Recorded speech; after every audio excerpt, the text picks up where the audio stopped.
Okay, did you know that you can actually give your patient too much oxygen? I never knew that you could do that until I learned it just recently.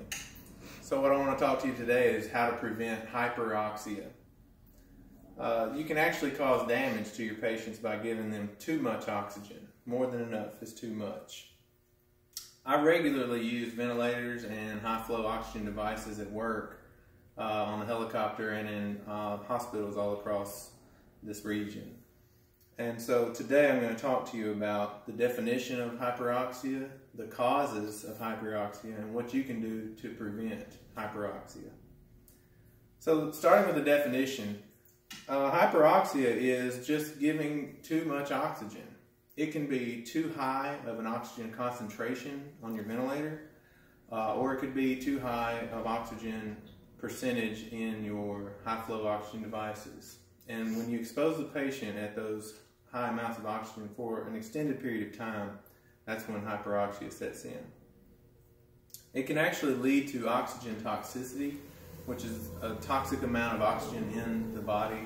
That leads to cellular damage. The cellular damage that happens can cause edema to the body. You start getting fluid accumulation in the lungs, and that can lead to ARDS, adult respiratory distress syndrome, which can be very fatal. So the causes are too much oxygen. So we need to look at, how do we know how much is too much? We look at the pulse ox and the PaO2 on the ABG. Our pulse ox, 94 to 100 is normal.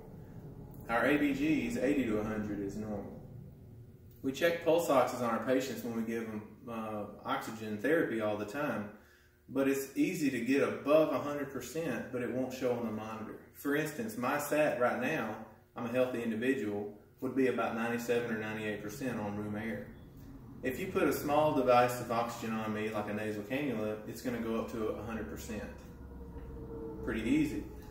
But if you put me on high-flow oxygen at 100% oxygen, my pulse ox still can't get above 100% because that's as high as the monitor goes.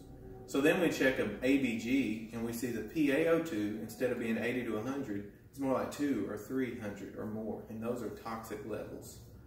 So we want to use high-flow oxygen only at first, during the primary assessment of the patient. And then what we need to do is remember to not leave them on that high-flow O2 for a long amount of time.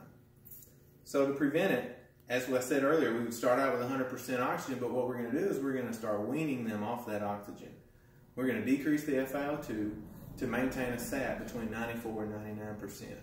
So we'll keep lowering and lowering and lowering the oxygen amounts until we see 98, 99%, and we'll know we're at the perfect amount for that patient. We can correlate that with an ABG later. So in conclusion, we've talked about the definition of hyperoxia and how we can prevent it, all the causes for it. And I hope you can use the information that I've given you to help prevent hyperoxia in your patients.